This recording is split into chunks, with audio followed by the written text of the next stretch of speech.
여러분, 사람이 하나님께 버림당하는 것은 정말 두렵고 정말 떨리고 무서운 일입니다. 근데 하나님을 버리는 사람들을 우리가 한마디로 뭐라 그러냐면 세상 사람들, 그리고 또 뭐라 그러냐, 불신자라고 우리가 말을 합니다. 그래서 하나님께서 불신자들이 짓는 죄에 대해서 하나님이 심판하시는 방법이 해버려 둔다는 말씀이 저번에 드린 말씀입니다. 자, 이것을 기억하면서 자, 2장으로 이제 오늘 본문의 말씀을 한번 상고하는데, 서두에서 1절 말씀에 갑자기 반전이 일어나요. 세상 사람들에서 막 하나님의 심판이 임한다라고 말하더니 2장에 와서는요, 확 바뀌어가지고 반전으로 바뀌는데 분위기가, 이 말이 뭐냐 하면 글쎄 이런 말입니다. 하나님을 잘 믿는다는 사람이, 하나님을 잘 믿는다는 사람들이 세상 불신자보다도 더 큰 죄를 범하고 있다라고 말을 하고 있습니다. 그 본문에 들어가는 2장 1절이 쭉 그렇게 말을 해요.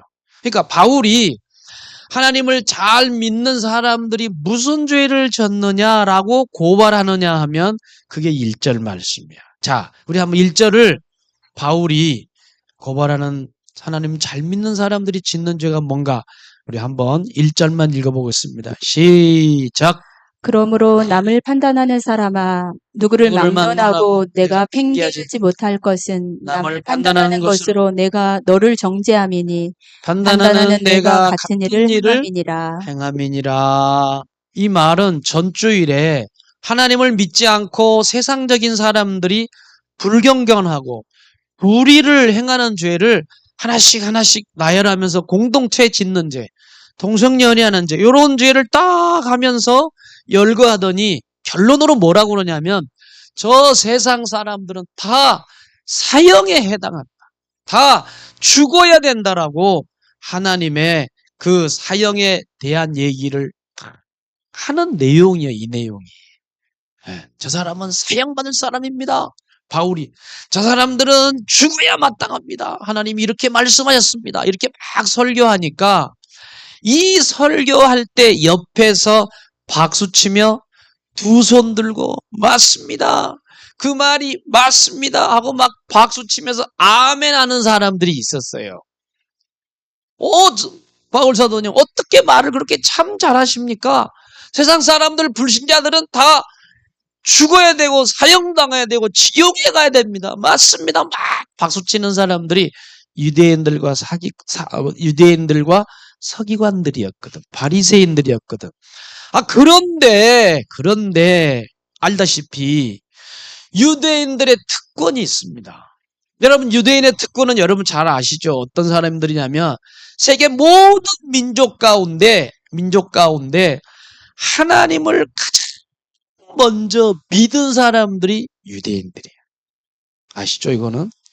그리고 여러분 아시는 대로 모세가 시내단에서 하나님께서 이스라엘 백성들을 향하여 뭐를 줬느냐? 유일하게 유대인들에게 십계명, 율법의 말씀을 십계명에서 시내산에서 주셨다는 거예요. 성막에 대한 부분도 쫙 주셨어요. 직접 받은 사람들이야.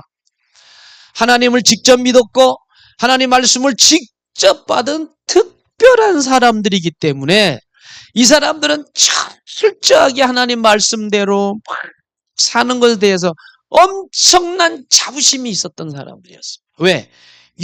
우리는 처음으로 하나님 믿는 사람이야. 우리는 하나님께서 주시는 율법의 말씀을 다 들었던 사람들이야. 그래서 우리가 말씀대로 살아야 돼.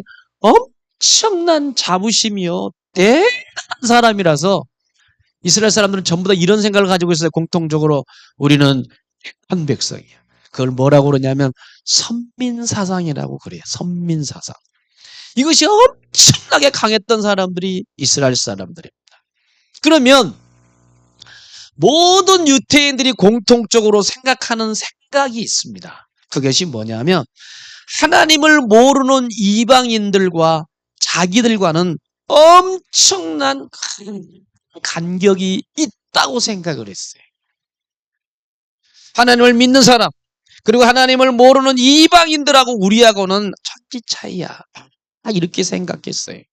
그러니까 사도 바울이 오늘 저번째 1장에서 이런 죄를 범하는 사람들, 세상 사람들은 사형이다라고 막 할 때 이 사도 바울의 말을 100% 동의하면서 예배 딱 끝나니까 뭐라 그러냐. 사도 바울 목사님 너무 말씀 참 잘하셨습니다. 막 좋아하고 막 박수치고 저 불의한 이방인들은 다 지옥에 갈 놈들입니다. 막 그래가면서 박수치고 있는 이런 현장 속에서 바울이 갑자기 반전하면서 뭐라고 말을 하냐면 참을 끼얹는 말씀을 하더라는 거예요. 그것이 뭐냐면 1절 말씀에 남을 심판하고 판단하는 사람들아 하면서 굉장히 세게 나가는 모습이 오늘 로마서 2장 1절의 말씀을 하고 있습니다. 유대인들에게 참을 던지는 말씀이 이 말씀이에요. 그러면 오늘 우리들이 이 자리에 나와서 하나님의 말씀을 여러분 듣잖아요. 마음 문을 열고 찬양하면서 기도하면서 까지 하면서 그러면서 하나님을 여러분 전적으로 나가는 오늘 여러분들에게도 이 설교를 듣는 여러분들에게도 이 말씀은 우리에게 어떻게 다가오느냐면 찬물 끼얹는 소리야 이 소리. 안 그렇습니까? 유대인들만 그렇습니까? 우리는 안 그렇습니까? 여러분 1절 말씀에 남을 판단하고 심판하는 자여 라고 하는 이 말씀을 여러분들이 오늘도 들으면서 우리는 이 말씀을요 내가 내 마음에 잘 박힌 못처럼 여러분의 마음에 잘 새겨둬야 된다고 하는 것입니다. 우리 옆 사람과 오늘 말씀을 잘 새겨둡시다. 시작. 여러분 이 말씀이 우리 마음에 잘 새겨져 가지고 어떻게 돼야 되느냐. 자주 우리 마음속에 이 말씀이 자꾸 들리고 또 들리고 계속 들려져야 돼. 그런 사람이 말씀이 잘 박혀진 사람이에요. 만약에 여러분들이 남을 심판하는 자라는 말씀을 잃어버리고 그 말씀이 내 속에서 안 드러나오고 들려지지 않는다면 바로 여러분과 제가 남을 심판하고 판단하는 자리에 바로 가게 된다는 거예요. 그러니까 여러분들이 오늘 말씀을 듣고 바울의 말씀, 하나님 말씀을 딱 듣고 저거 나한테 해당하는 거네. 나도 마찬가지야. 그러면서 여러분들과 제가 이 말씀을 계속 내가 내 속에서 들려지고 할 때에 그 상황이 들어가지고 판단하고 심판할 상황이 딱 되면 내가 지금 또 판단하는 죄, 내가 정죄하는 죄를 내가 범하고 있네 하면서 자기 자신을 돌아볼 수가 있는 계기가 된다는 말씀이기 때문에 오늘 여러분과 제가 그런 죄를 범할 때 회개할 수 있는 마음이 오늘 정말 돌이킬 수 있는 마음이 오늘 본문에 나와 있는 1장의 1절 말씀, 2장 1절에 있는 말씀. 남을 판단하고 정죄하는 사람아. 이런 말씀이 우리 마음속에 계속 들려지고 반복되어지고 또 들려지고 할 때 그런 상황에 쭉 오면 하나님 내가 또 판단했습니다. 회개합니다. 이렇게 나가야 된다는 거예요. 이렇게 나가야 돼. 그럼 제가 한번 여쭤볼게요, 여러분들에게. 여러분이 믿음이 좋다고, 여러분들이 사람들 중에 남을 믿음이 좋다는 사람들이 많아요. 우리 주위에. 그쵸? 우리 교회도 믿음이 좋다라고 하는 생각들이 많을 겁니다. 나는 믿음이 좋아. 그런데 그런 믿음이 좋다라고 하는 사람들 중에 남을 판단하고 정죄하는 사람들이 얼마나 될까? 여러분 믿음이 다 좋으시잖아. 여러분, 제가, 믿음도 그렇게 없어. 그럼 기분 되게 나쁠 거야. 근데 믿음이 왜 이렇게 좋아서 되게 좋아할 거라. 그럼 믿음 좋은 사람한테. 여러분, 정죄하고 이런 사람들이 우리 교회에 얼마나 된다고 여러분 생각하십니까? 정확하게 말하면요. 우리 주위에 있는 사람을 포함해서 내 주위에 있는 사람, 우리 교회에 있는 사람을 다 포함해가지고 남을 판단하고 정죄하는 사람이 얼마나 되냐. 상당히 많습니다. 너무 많다는 거예요. 여러분 한번 얘기 들어볼게요. 여러분들이 남을 판단하고 정죄하는 이것이 죄라는 것을 모르는 사람이 어디 있어요? 여러분 다 아시잖아.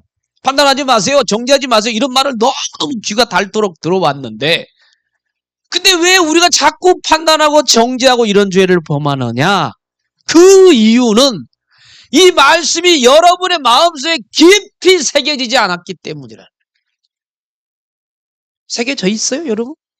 저와 여러분들이 내가 판단하고 정죄하고 누구 어떻대 이런 얘기가 탁 나왔을 때는 그게 내 속에 들은 거는 있지만 내 속에 깊이 안 박혀 있기 때문에 이런 죄를 반복하고 또 이런 죄를 끊임없이 판단하고 정죄하고 또 판단하고 정죄하는 일이 계속되는데 신앙의 연륜이 더 가면 더 할수록 더한 사람이 되더라는.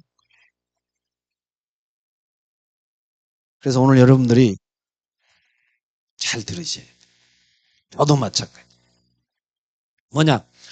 내가 남을 판단하고 정죄하는 게 무서운지를 여러분들이 많이 들었지만 마음속에 안 새겨져 있으니까 1장에 나오는 이 허랑방탕한 사람, 믿지 않는 사람들, 불의하게 사는 사람들 보면 이미 여러분들이 어떤 마음을 갖느냐, 이미 다 판단하고 정죄하고 다 심판해버려.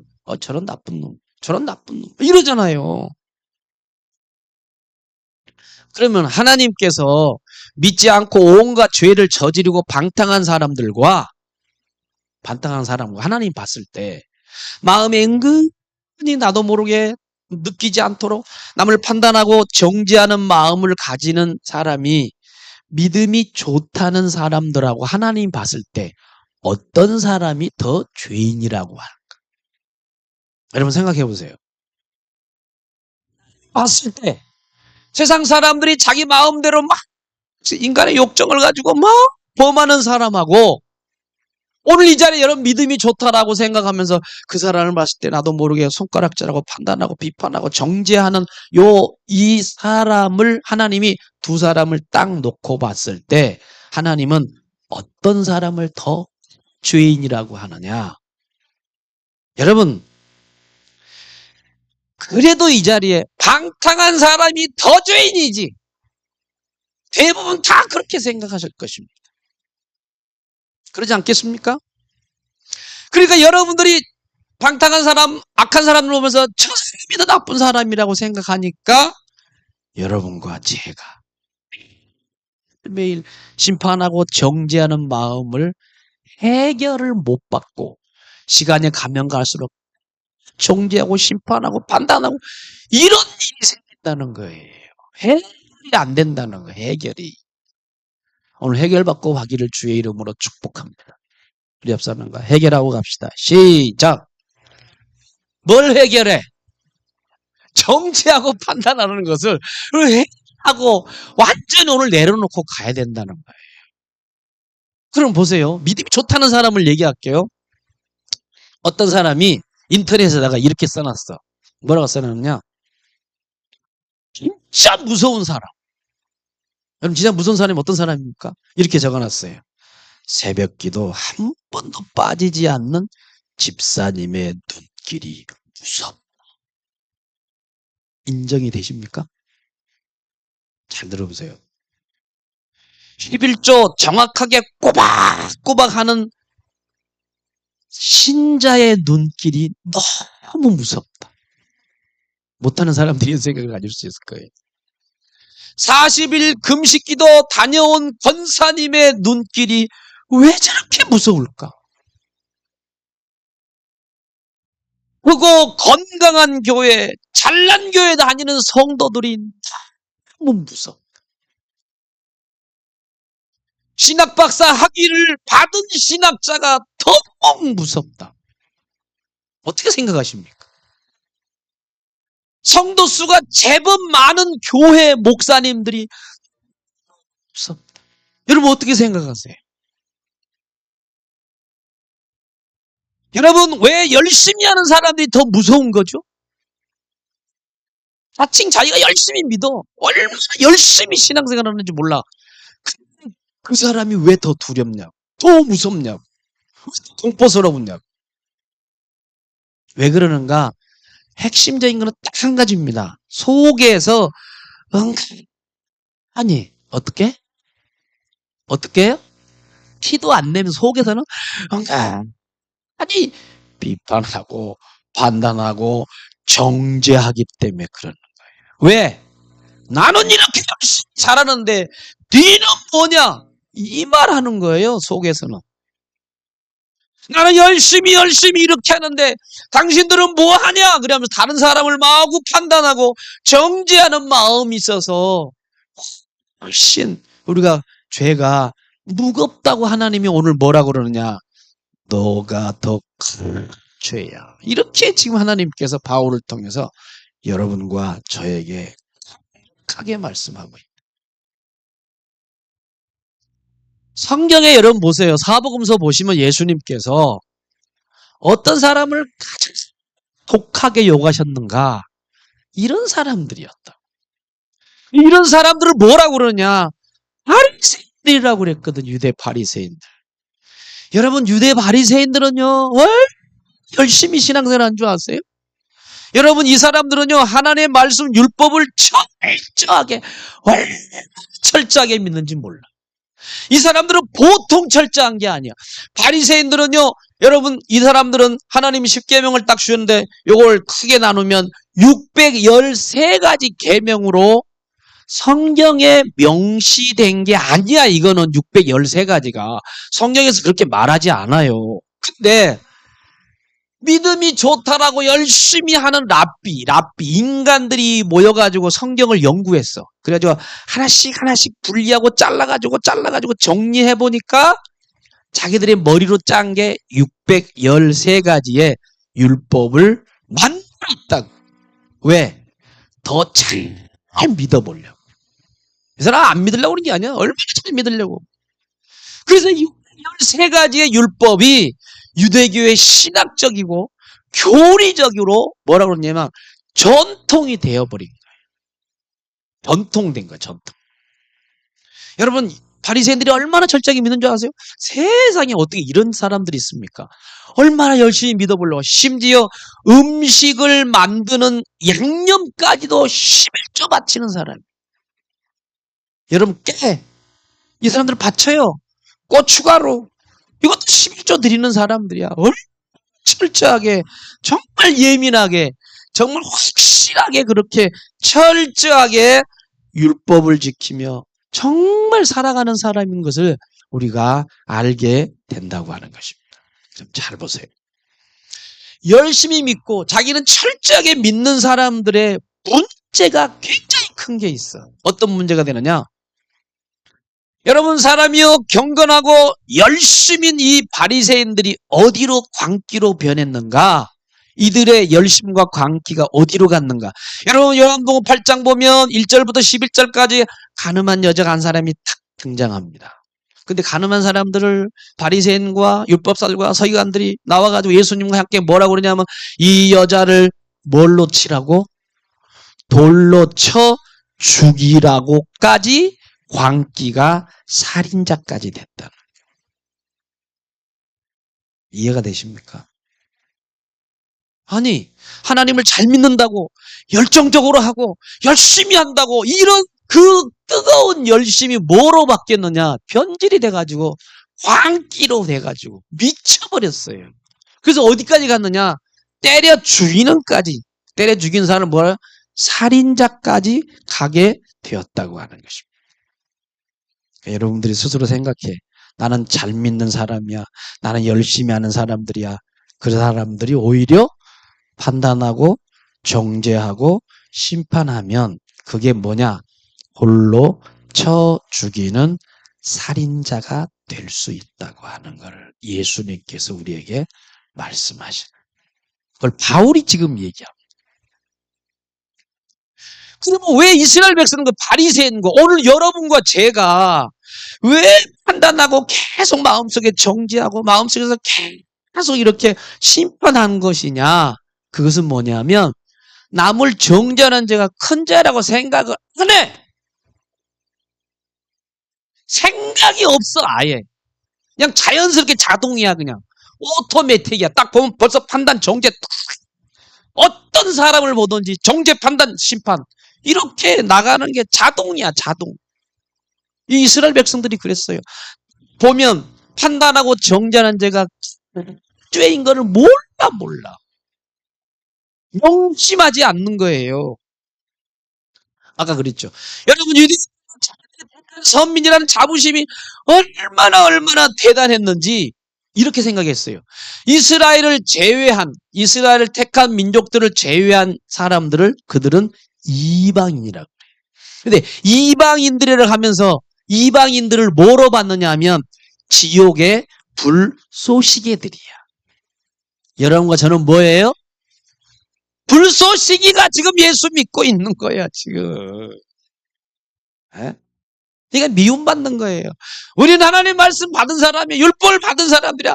니네들은 다 지옥에 가는 불쏘시개야. 그러니까 세계 여러 민족들이 그 사람들을 좋아하겠습니까? 그 왜 그러느냐? 마음속에 그런 사람을 보고 판단하고 저주하고 심판하고 이렇게 하는 부분들을 가지고 있다 보니까 바울 사도는 1절에서 당신은 남을 심판하는 일이 결국 뭐라고 그러냐? 너 자신을 정죄하는 거. 너 자신을 심판하는 것이다. 라고 이렇게 신랄하게 까고 있는 거예요. 그러면 남을 심판하는 당신도 똑같은 일을 반복한다고 바울이 말할 때 유대인들은 어땠을까? 이 말을 딱 들을 때. 너는 더 큰 죄이냐 그럴 때 이스라엘 유대인들은 어떤 충격을 받았을까? 엄청난 충격을 받은 거야. 무슨 충격? 아니, 우리가 죄인들을 판단하고 정죄했는데 우리가 그 사람들하고 똑같은 죄를 지고 있다고? 인정할 수 없어. 인정 안 해요. 아니, 무슨 그걸 인정하냐고. 죄인인데. 그래서 바울이 3절에서 불의한 사람들을 판단하는 것이, 자, 뭐라고 말하는가 한번 다시 한번 묻습니다. 3절로 가보겠습니다. 시작. 이런 일을 행하는 자를 판단하고도 같은 일을 행하는 사람아, 내가 하나님의 심판을 피할 줄로 생각하느냐. 이렇게 지금 얘기하고 있는. 불의한 세상을 향하여 여러분들이 판단하고 정죄하고 있는 것을 보면서 너도 그런 일을 하는 사람이야. 너 하나님의 심판을 피할 줄 알아? 참만의 말씀. 이렇게 지금 묻고 있는 말씀입니다. 여러분 이 말씀할 때 지금 이 자리에서도요. 이 자리 가운데서도 이 1절 말씀, 3절 말씀을 수긍하지 않는 사람들이 이 자리에 있습니다. 그런 사람들에게 말하고 싶어요. 뭐냐? 저 방탕한 세상한 사람. 세상에서 할 일 못 할 일 다 하고 자유롭게 하는 사람. 하나님을 믿지 않아가지고 온갖 죄를 자유롭게 지는 사람들이 나하고 똑같아? 그 사람들하고 나하고 똑같은 죄를 지고 있어? 인정 안 하는 사람은 이 자리에 있을 수 있어요. 많으실 수도 있습니다. 저는 예전에 제자훈련 많이 했어요. 제자훈련 하다 보면 여러 사람들을 많이 만나요. 세가족도 같이 이렇게 하다 보면. 근데 제가 이제 그 단원 속에서 우리 모든 인간은 다 지옥에 갈 수밖에 없는 죄인이고 약한 사람입니다. 우리가 정말 나쁜 사람입니다. 그래서 끔찍한 죄인이나 교양 높은 사람이나 다 뿌리는 똑같은 죄인입니다. 근데 이렇게 하니까 반발하는 사람이 있더라고요.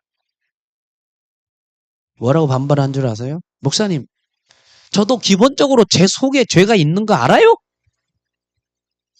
근데 저 술주뱅이나 알코올 중독자나 저 폭력배나 살인범이나 그리고 가정 파괴하는 사람하고 나하고 똑같다고요? 아, 인정할 수 없습니다. 저 그런 사람 아니에요. 저 그렇게 보지 마세요. 이렇게 강하게 얘기하는 사람이 있더라고요. 있어요. 그래서 이 자리에 여러분도 심정적으로 그렇게 생각하는 사람들이 있을 수 있다는 거예요. 뭐냐? 예수 믿으면서도 우리는 다 지옥 갈 수밖에 없어. 이거 인정해요. 벌레만 또 못한 사람이라고 여러분 말할 수 있을 것입니다. 근데 그게 마음 진심으로 얘기하는 게 아니라고 하는 거예요. 그럼 뭐로 하느냐? 성경 교리적으로는 그렇다는 거지. 여러분 성경을 알잖아. 그래, 내가 벌레만 또 못하는 거지. 나는 아유 죄인이지.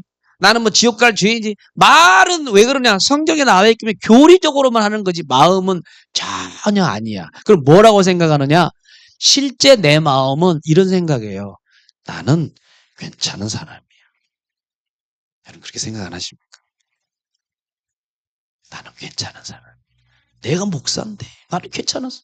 내가 장로고 권사인데 내가 교회 한수 집사인데 내가 집 사고 내가 세례 받았는데 나는 정말 괜찮은 사람이야. 이렇게 생각하시는 분이 있을 수도 있다는 거예요. 여러분, 저는요, 볼 곳 없지만 그래도 저에게는요, 아버님의 신앙생활을 묻어받은 3대 신앙을 물려받았어요. 그래서 성품이 뭐 아주 개차반은 아니지만 조금 더 이렇게 범생처럼 이렇게 하려고 하는 부분들이 있지만 그래도 제가 보면 내 자신이 그래도 악해, 사실은. 그래서 어떤 생각하느냐? 아유, 나도 지옥 갈 사람이지. 나는 죄인이지. 그러면서도 뭐라 그러냐? 나보다 나쁜 사람들이 세상에는 많아. 이렇게 생각하더라는 거예요. 내가 나를 보니까. 그러면 세상 사람들은 나쁜 사람들이 많다라고 하는 말은 뭐냐? 나는 그 사람보다 괜찮은 사람이야. 이렇게 생각했어. 나는 저 사람하고 달라. 나하고는 다른 세상의 사람이야. 왜냐하면 다른 사람들은 막 노는, 나는 그렇게 안 가봤어.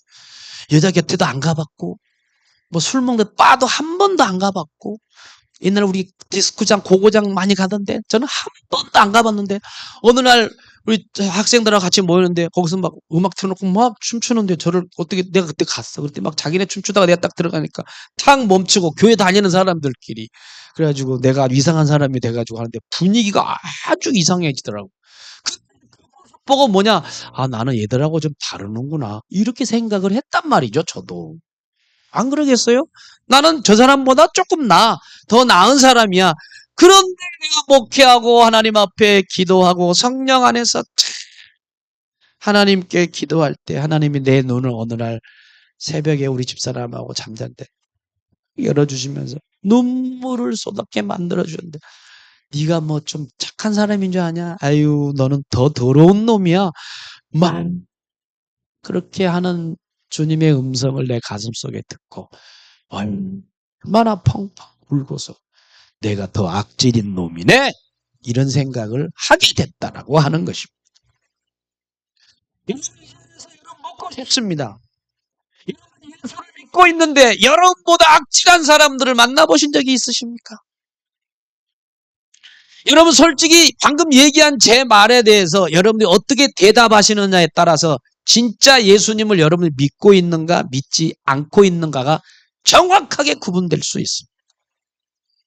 세상에 나보다 악질인 사람이 더 많아, 이렇게 말하는 사람은 아직 진짜 예수님을 안 만난 사람들입니다. 솔직하게.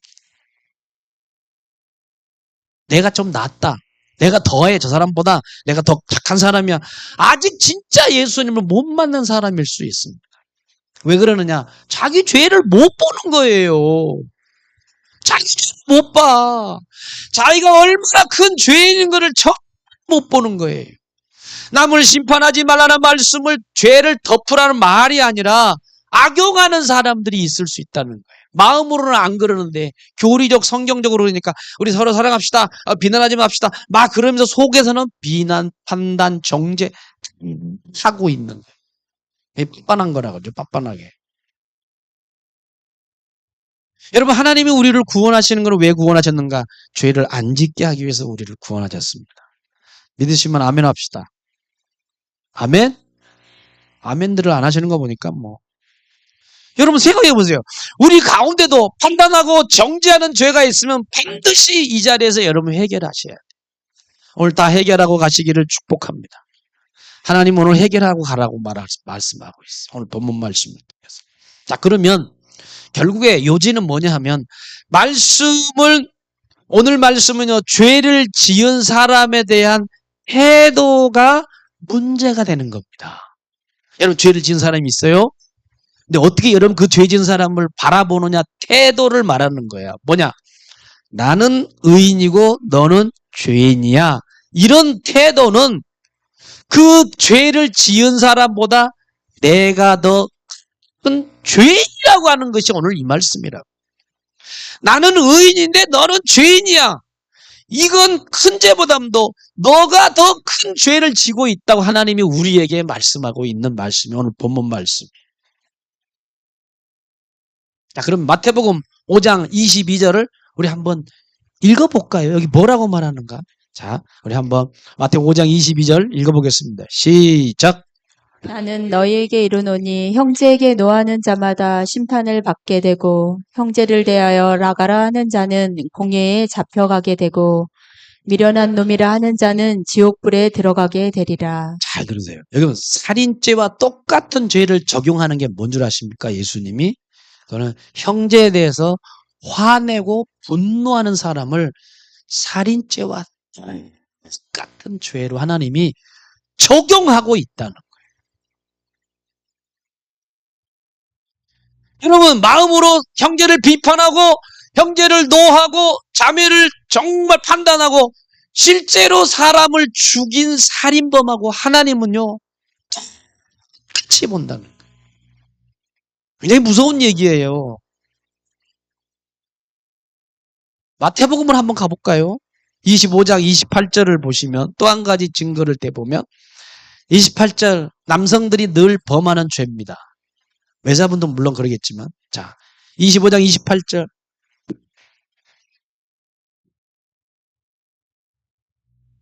마태복음 안 나옵니까? 네. 자 마태복음 25장 28절 음욕을 품고 여자를 보는 자마다 마음이 이미 간음하였느니라. 예, 거기 보니까 뭐라고 그러냐면 음욕을 품고 여자를 보는 자마다 마음에 이미 간음하였느니라. 이 말은 무슨 말이냐면 실제로 간음한 사람이나 마음으로 음욕을 품는 거하고 실제로 한 사람하고 마음에 품는 것은 주님은 똑같다고 하는 말씀입니다. 그러니까 남의 죄에 대해서는 나는 의로운데 너는 죄인이라고 말할 수가 있단 말이에요. 주님께서 하시는 말씀이에요. 그러므로 오늘 우리가 남을 판단하고 정죄하고 심판하는 순간 꼼짝없이 우리도 내 자신을 심판하는 사람이 된다는 것이 본문에 있는 말씀입니다. 한 번 더 보겠습니다. 누가복음 6장 37절 비판하지 마라. 그리하면 너희가 비판을 받지 않을 것이요. 정죄하지 마라. 그리하면 너희가 정죄를 받지 않을 것이요. 용서하라. 그리하면 너희가 용서를 받을 것이요. 여러분 우리가 어떤 사람을 비판하면 반드시 나에게도 그 죄가 있기 때문에 꼼짝없이 나도 그 비판으로 인하여 뭐를 받느냐? 심판을 받는다는 얘기입니다. 그럼 반대로 내가 남을 용서하면 나도 그런 죄가 있어. 근데 하나님이 내가 남을 용서한 대로 내가 내 죄를 내가 만약에 용서했어. 그럼 하나님이 내가 용서한 대로 내 죄를 용서해 주신다고 하는 말씀일 뿐만 아니라 그래서 뭐가 중요하냐?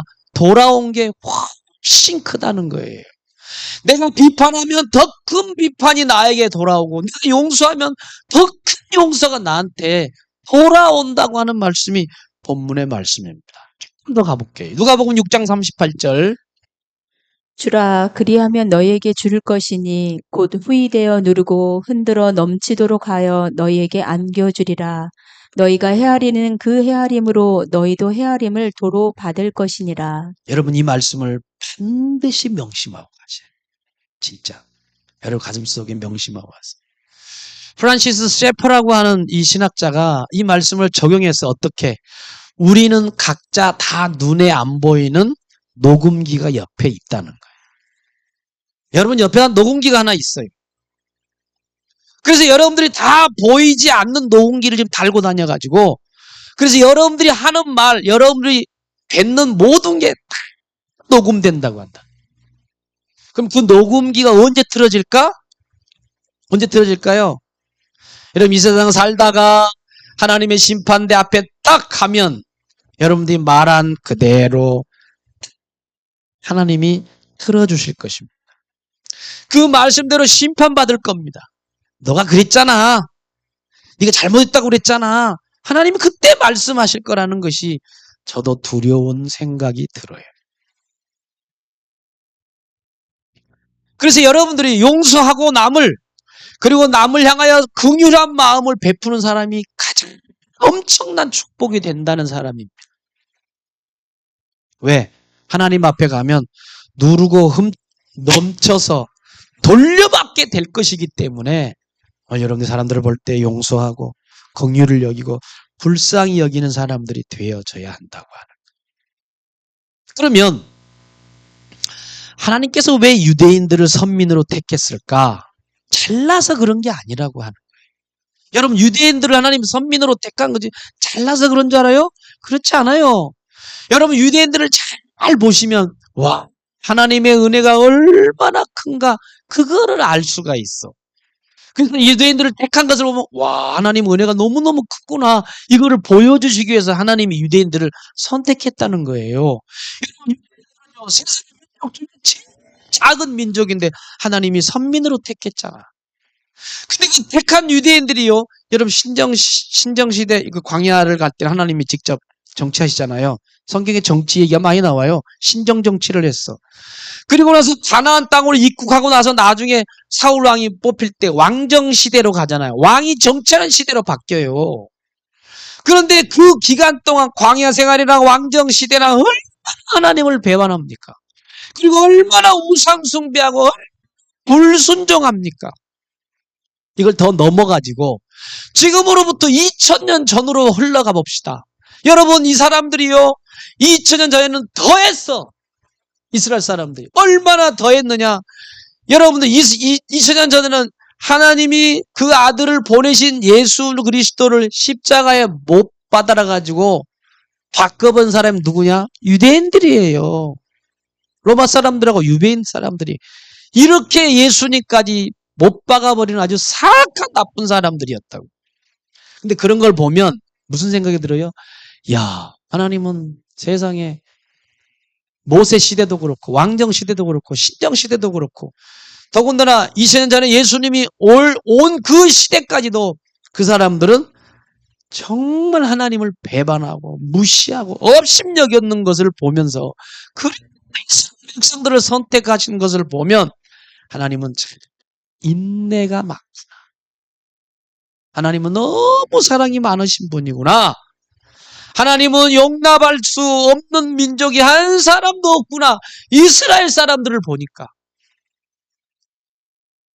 저런 사악하고 불순종한 유대인들을 택한 사람들을 보니까 하나님은 우리 같은 이방인도 받아주시겠구나. 그래서 사용하려고 유대인들을 택하신 거라고 하는 그 모습을 한번 볼까요? 자, 신명기 7장 7절, 8절 한번 보도록 하겠습니다. 신명기를 가시면 하나님이 왜 이스라엘 백성 선택했는가 나와요. 다 같이 읽어보겠습니다.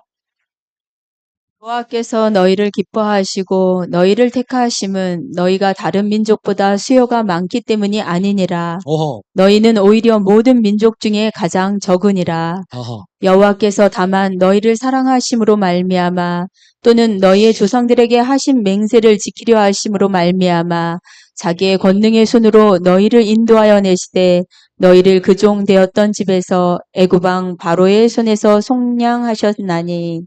자, 오늘 7절, 8절 보면 하나님이 이스라엘 백성 선택한 이유를 얘기합니다. 여러분, 궁금하지 않았어요? 이스라엘 백성을 왜 그렇게 호떡지만한 나라를 이렇게 선택했을까? 그 내용이 뭐냐면 작으니까 선택했다는 거예요. 너무 작으니까 선택했는데 거기에 8절에 보면 나중에 이런 말 합니다. 이라는 말이 중요한 말이에요. 뭐냐? 너희를 사랑했기 때문이다. 조그맣고 보잘것도 없고 사악하고 불순종한 너희들이라도 내가 무지하게 사랑했기 때문에 너희를 택한 거야. 이렇게 하나님이 말씀해 주시는데 유대인들은 뭐라고 그러냐? 야, 우리는 선민이야. 우린 택한 사람들이야. 끊임없이 자랑하고 이방인은 막 불쏘시개라고 막 멸시하고 정죄하고 막 심판할 때 하나님은 얼마나 마음이 아프겠냐. 여러분, 지금도 마찬가지예요. 예수님이 오신 뒤에 2000년이 흘렀어. 지금도 이스라엘 사람, 예수 믿는 사람이 있는 줄 아세요? 0.몇 %도 안 돼요. 얼마나 악랄합니까, 이스라엘 사람들이. 생각해 보세요. 이스라엘 사람들 예수 믿는 유대인들이 거의 없어요. 아니, 어떻게 이런 민족을 하나님이 선택하냐고. 웃기지 않는가요? 여러분 생각할 때? 오히려 누가 잘 믿냐? 대한민국 이방인이 더 잘 믿어. 안 그렇습니까? 유대인들 가보면 이렇게 믿는 사람들이 없어. 교회 나와서 예배드리는 사람이 없어요. 예수 안 믿어요. 간혹가다 예수 믿는 사람들이 나오긴 나와. 지금은 좀 더 많이 생겨. 근데 지금까지도 예수를 영접하지 않고 받아들이는 사람들이 많은데 이렇게 돌이키지 않는 그 모습을 하나님 몰랐었겠어요? 알았지. 그래도 그 사람을 선택했다는 거예요. 그걸 보면 하나님이 인내심이 많고 사랑이 많으신 분이라는 것을 오늘 여러분과 제가 알아야 된다. 그래서 뭘 원하시느냐? 돌이키시기를 원하신다. 여러분, 돌이키는 여러분들 되시기를 축복합니다. 근데 이렇게 참으시고 인내하시고 이렇게 사랑하는데도 뭐라고 그러느냐? 하나님을 가볍게 여기고 막 없임 여기는 사람들이 누구냐? 이스라엘 사람들이었어요. 자, 오늘 본문의 4절을 가서 읽어보겠습니다. 시작. 4절 시작. 하나님의 인자하심이 너를 인도하여 회개하게 하심을 알지 못하여 그의 인자하심과 용납하신 생각 그리 참으심이 풍성함을 멸시하네. 멸시하라고 하면서 하나님을 없임 여기고 있는 사람들이 유대인이라고 지금 얘기를 하고 있는 거예요. 여러분, 이제부터 죄를 지은 사람을 어떻게 대해야 되는지를 여러분과 제가 잘 알아야 돼요. 어떻게? 여러분, 우리 교회 가운데서도요, 죄 짓는 사람이 나오면 우선 무슨 생각을 해야 되느냐? 나도 저 사람하고 똑같은 사람이다. 이 생각을 해야 된다. 나도 저 사람하고 똑같은 죄라고 하는 것을 인정하셔야 된다는 거예요. 그 사람만 죄인이고 나는 의인이다라는 태도를 가지면 여러분들은 큰 무서운 죄를 범하는 거니까. 일단 죄 짓는 사람이 딱 있다 그러면 여러분들 어떻게 봐야 돼요? 같은 죄인이야. 이 생각을 하셔야 된다는 거예요. 사실 상대방은 실제로 죄를 지은 사람이지만 나는 죄 지을 가능성이 있는 사람 아닙니까? 나도 똑같은 죄를 범할 수 있는 사람, 가능성이 있는 사람.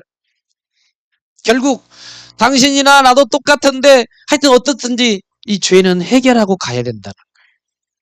여러분들이 앞으로 이런 마음으로 사람들을 접근해서 그 상대방이 지은 죄를 회개하기를 스스로 기다려주는 우리 열린문교회 성도들이 될 수 있기를 축복합니다.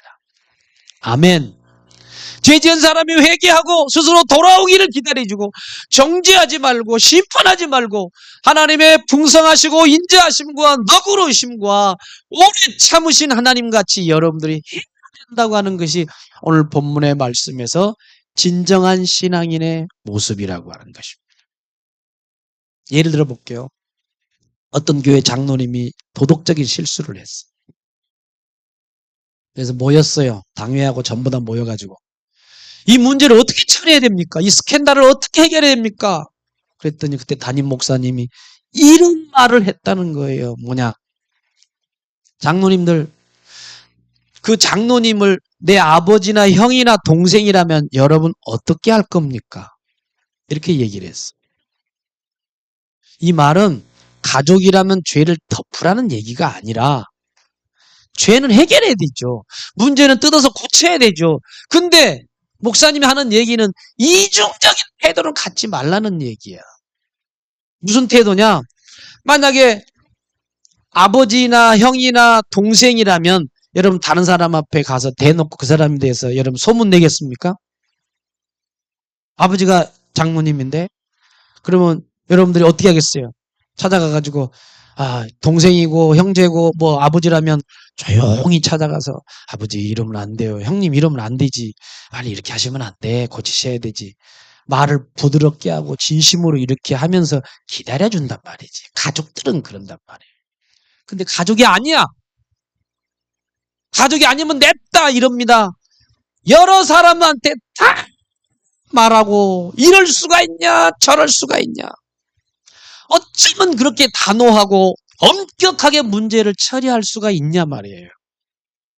여러분 같은 죄를 범하는 사람들에게 가족에게 대하는 방법하고 가족 아닌 사람에게 방법이 달라서는 안 된다라고. 그게 큰 속죄라고 하는 것입니다. 여러분, 우리는 한 사람이 실수할 때 하나님께 기도하면서 사랑의 문제를 해결하는 방법을 우리는 취해야 되는 거예요. 여러분, 로마서 1장에 그리고 로마서 2장은 누가복음 15장의 탕자의 비유와 똑같은 내용입니다. 여러분, 1장의 내용은요, 탕자 이야기야. 전 재산을 가지고 호랑방탕하게 다 쓰고 둘째 아들이 돌아오잖아요. 얘기가 나오잖아. 둘째 아들이 돌아왔을 때 첫째 아들이 뭐라 그러냐. 호랑방탕하게 써먹은 동생을 받아준 아버지가 너무 미운 거야. 그래서 뒤에서 뭐 한 줄 알아요? 불평하고 불만하고 판단하고 정죄한 얘기가 나옵니다. 여러분, 공통적인 말씀은 이거예요. 큰 아들이나 작은 아들이나 다 탕자라고 하는 말을 해주고 있는 말씀입니다.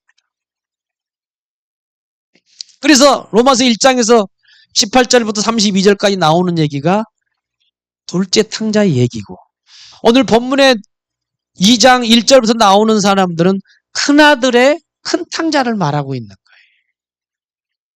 근데 오늘 참석하신 여러분들은 비가 억수로 오는데 참여하는 여러분들은요, 둘째가 첫째가? 빨리 얘기해봐요. 둘째 탕자야, 첫째 탕자야? 예? 여러분들은 첫째 탕자들입니다. 여러분, 예수 믿으시고 오늘 주일까지 와서 예배 드리는 여러분들이 어찌 둘째 탕자라고 얘기할 수가 있겠습니까? 여러분들이 반듯하게 예수 믿고 삶이 변화돼가지고 여러분이 경건하게 바뀌었는데, 문제는 뭐냐 하면 시간이 가면 갈수록 큰아들과 같아진다는 게 더 큰 문제라고 하는 거예요. 왜 그럴까? 오래 믿었던 사람들이 방탕한 사람을 막 보면 갑자기 마음에서 판단이 막 일어나. 방탕한 사람 보고 잘못한 사람 보면 내 마음속에서 정죄가 일어나고 심판이 일어나고 정직함이 일어나고 의로움이 막 일어나. 안 그래요? 여러분, 물어볼게요. 예를 들어서 저희 청량리 588 그쪽에 있습니다. 588 여자가 우리 교회에 나왔어. 그럼 여러분들이 예전도에 가입하라고 여러분 할 수 있겠어요? 아, 목사님 나를 어떻게 보고 그래. 세상에 저 율랑녀를 갖다가 우리하고 같이 말 얽히고 설키고 하는 거 싫어요. 그렇게 할 사람도 있을 수 있다고 하는 겁니다. 무슨 얘기냐? 나하고 다르다는 얘기. 그래서 오늘 5절 말씀의 결론으로 말씀을 마칩니다. 자, 우리 한번 읽어보겠습니다. 5절 시작.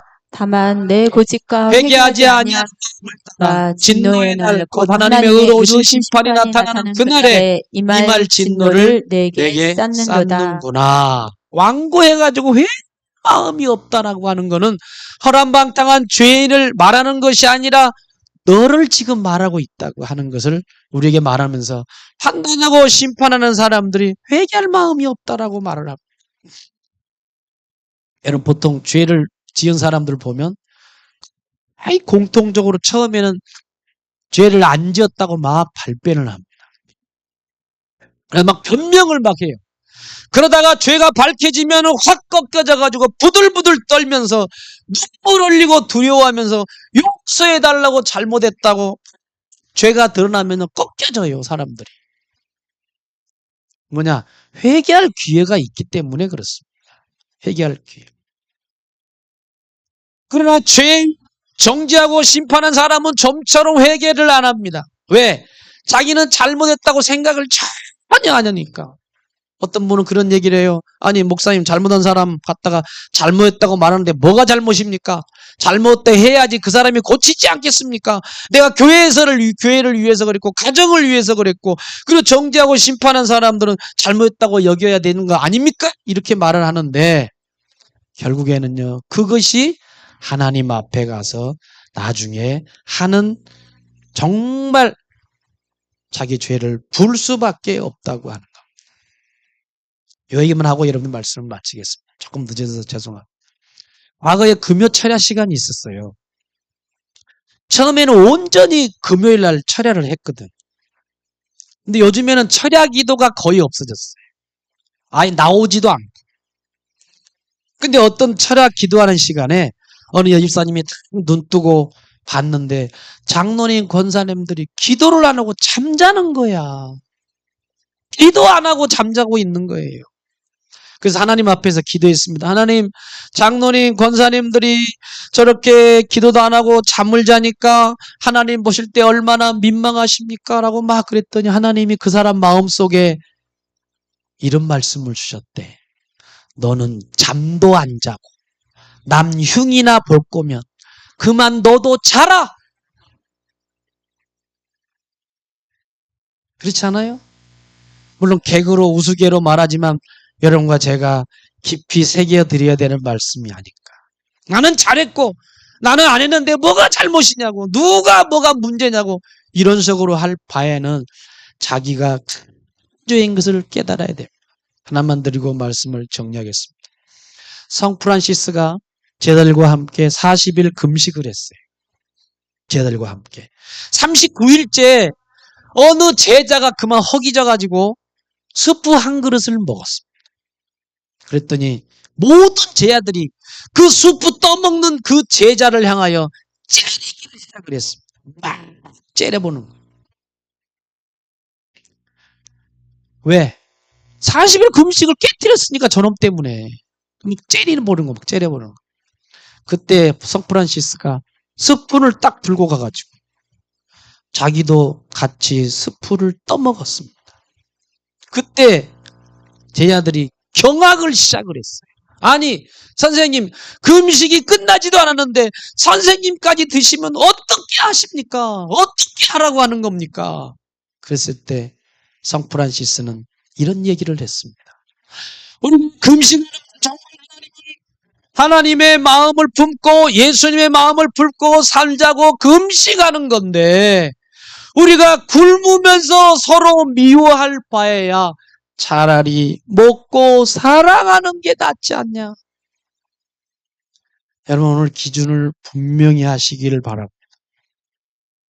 아무리 신앙생활을 잘하고 아무리 내가 예수를 믿는다고 하더라도 결국 내 마음속에 끊임없이 비판하고 판단하고 정죄하고 있다면 여러분과 저는 지극히 잘못하고 있다고 하는, 내가 그 사람보다 더 큰 무서운 죄를 짓고 있다는 것이 오늘 바울이 얘기한 말씀입니다. 여러분, 예수님을 진짜 제대로 믿었다면요, 믿었다면 용서하고 사랑하는 사람이 되어야 되는데 내가 진짜 가진 구원의 믿음은 반드시 사랑으로 열매가 맺어져야지 그 사람이 진짜 구원받은 사람이다 라는 것을 오늘 여러분들에게 말씀을 드리면서 여러분의 믿음이 용서와 사랑으로 넘치시기를 주님의 이름으로 축복합니다. 우리 한번 말씀을 생각하면서 기도하겠습니다.